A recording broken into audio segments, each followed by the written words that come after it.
recent independent study suggests that most of our meat is already contaminated. The genetic editing of plants to contain edible vaccines is well underway. Work is being done with bananas, potatoes, tomatoes, lettuce, rice, wheat, soybeans, and corn. Companies like Medicago are using gene editing to turn plants into mini bioreactors. Medicago's manufacturing facility looks like a nursery, but inside these plants, they're growing a new kind of vaccine. The technology is called a virus-like particle. At Medicago, we use a careful step-by-step process to develop vaccines, using our plants as mini bioreactors. We start with the gene sequence or code of a virus. We then use our technology to synthesize the virus code into a real biological product. The code contains genetic instructions that our plants can read, and we insert it into bacteria called Agrobacterium tumefaciens. We submerge the plants in a bath with the bacteria that carries the information into the plant cells. And using a vacuum, we suck out the air between the plant cells and replace it with the liquid. The plants absorb it like a sponge. At the end of their bacterial bath, we return our plants to a carefully controlled greenhouse to let them get on with their natural growing business for at least 4 days.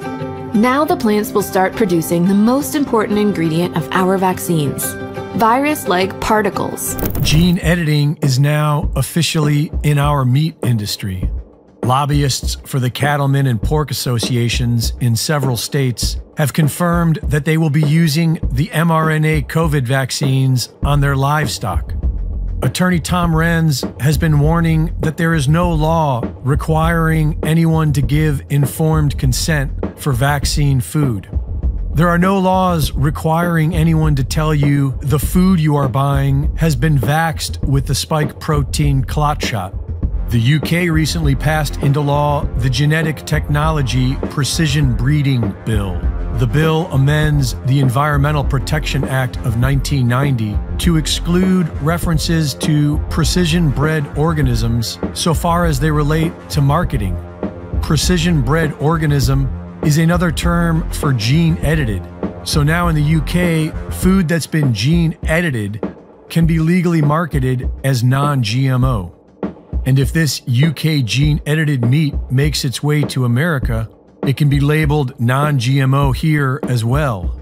And so long as it's butchered in America, it can be labeled product of USA. The fake alternative meat being pushed by Bill Gates and others is made of immortal cell lines. In other words, cancerous tumor cells. Real meat is being blamed for climate change. And a recent independent study suggests that most of our meat is already contaminated. Using infrared spectroscopy and electron microscopy, Dr. Anna Maria Mihalcea has been studying the blood of the vaxxed and the unvaxxed for over a year now.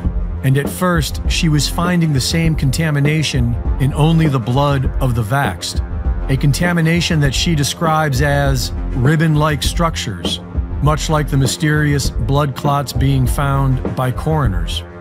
But lately she's been finding these ribbon-like structures in the blood of the unvaxxed as well. By measuring the frequency of one of these mysterious rubbery blood clots, Dr. David Jenigan has developed a way of detecting the same frequency in the vaxxed. Recently, he's found this unique frequency in the meat being sold in his local grocery store, and asked Dr. Mihalcea to confirm his findings. Her microscopy showed that the blood samples taken from products in the grocery store were all contaminated with the similar ribbon-like structures found in the blood of the vaxxed.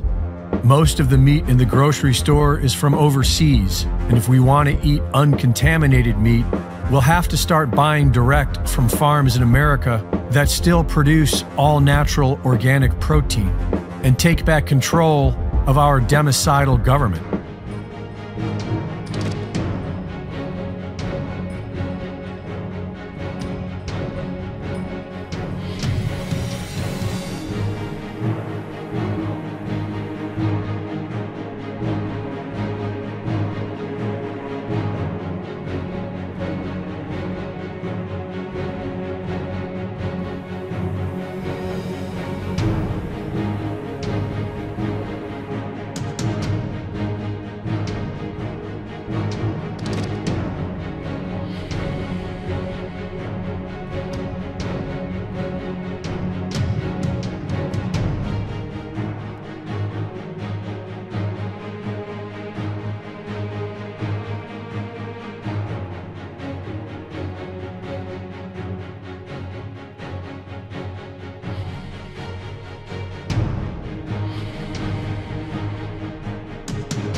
diesem Winter gibt es etwas Neues. Was steckt hinter diesem Logo?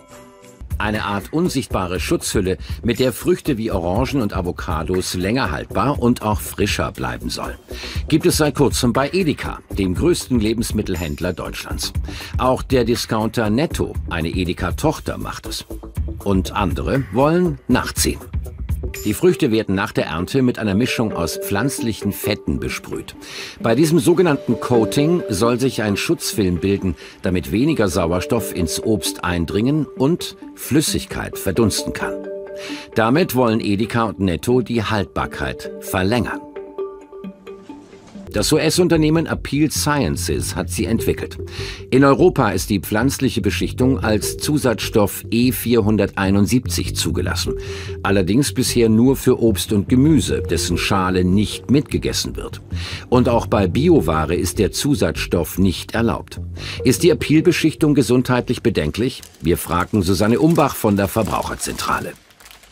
Dieser Zusatzstoff E471 gilt als gesundheitlich unbedenklich. Es gibt aber Menschen, die einfach sehr empfindlich sind und die möglicherweise mit Allergien auf diesen Zusatzstoff reagieren. Aber wie erkennen Verbraucher, ob Obst und Gemüse mit dem Zusatzstoff behandelt wurden? Wir schauen uns bei Edeka und Netto um. Auf der Orangenverpackung ist ein kleiner Appeal-Aufkleber und kleingedruckt der Hinweis gewachst mit E471. Bernd Sadlowski von der Hamburger Hochschule für angewandte Wissenschaft hat Avocados mit Appeal-Coating genauer untersucht. Er hat die Haltbarkeit von angereiften Avocados mit und ohne Appeal-Coating verglichen. Die Avocados sind an unterschiedlichen Orten ausgelagert worden. Küche, Tiefkühlfach, in einem Keller, in einem Klimalabor. Und die Ergebnisse waren eigentlich relativ klar. Die mit Appeal beschichteten Avocados haben deutlich länger gehalten. Der Hauptgrund für die längere Haltbarkeit ist letztendlich die Wasserdampfverlustrate und die wird letztendlich durch die äußere Schale bestimmt. Und wenn dort weniger Wasser verdampfen kann, dann hält das Produkt dann länger. Auch bei den Geschmackstests schnitt die Appeal-Avocado am besten ab. Übrigens, bei Netto waren die Appeal-Clementinen teurer als die herkömmlichen Früchte. Bei Edeka hingegen waren die Appeal-Orangen sogar günstiger.